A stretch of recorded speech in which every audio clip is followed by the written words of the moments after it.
محترم سامعین کرام، السلام علیکم ورحمۃ اللہ تعالی وبرکاتہ۔ امید ہے کہ آپ تمام حضرات بخیر و عافیت ہوں گے۔ اللہ تعالی ہر مسلمان کو خوشحالی عطا فرمائے۔ محترم سامعین، سائل نے سوال کیا کہ حضرت موت کی تمنا کرنا کیسا ہے؟ دیکھیے حضرات، جس طرح اللہ تبارک و تعالی نے انسان کو بہت سارے انعامات عطا فرمائے، نعمتیں عطا فرمائی، ان سب نعمتوں میں اصل نعمت انسان کی زندگی ہے۔ جب زندگی ہوگی تبھی تمام نعمتوں سے لطف اندوز ہو سکے گا۔ اگر زندگی ہی نہیں ہوگی تو دنیا کی یہ فضائیں، دنیا کی ہوائیں، دنیا کی غذائیں، تمام نعمتیں بیکار ہیں۔ تو زندگی ایک اہم نعمت ہے اور اسے اپنے ہاتھ سے ہی ختم کر دینا گویا کہ یہ کفران نعمت ہے، نعمت کی ناشکری ہے۔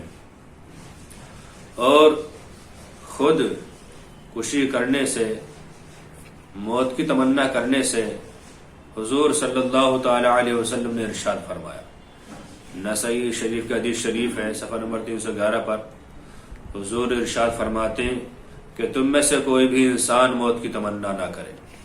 اگر وہ نیکوکار ہے تو آگے جتنی زندگی بڑھے گی نیکیاں بڑھتی رہیں گی۔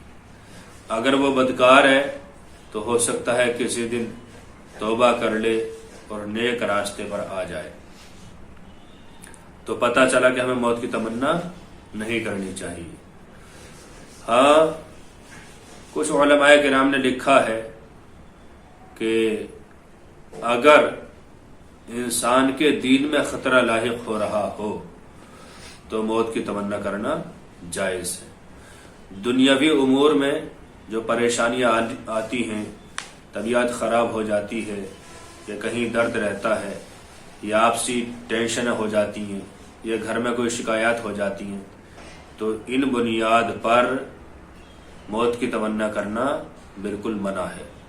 اس لیے کہ جتنی پریشانی انسان اٹھاتا ہے، اللہ تعالیٰ ہر پریشانی کے بدلے اسے نیکیاں عطا فرماتا ہے۔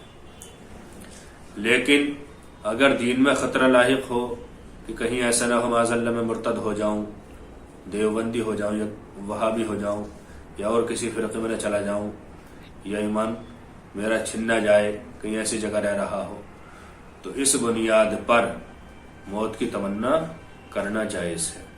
وہ بھی اس انداز سے اللہ تعالیٰ سے دعا مانگے کہ مولا اگر میرے دین میں کچھ کوتاہی ہو، مجھے خطرہ ہے، اس سے بہتر یہ ہے کہ تو مجھے موت دے دے۔ تو اس طریقے سے موت کی تمنا کرنا جواز کا فتویٰ ہے اس پر، لیکن دنیاوی پریشانیوں سے پریشان ہو کر موت کی تمنا کرنا بالکل حرام ہے۔ اللہ تعالیٰ سے دعا ہے کہ اللہ تعالیٰ ہمیں اس زندگی کو نیکیوں میں گزارنے کی توفیق عطا فرمائے۔ السلام علیکم واللہ اعلم بالصواب۔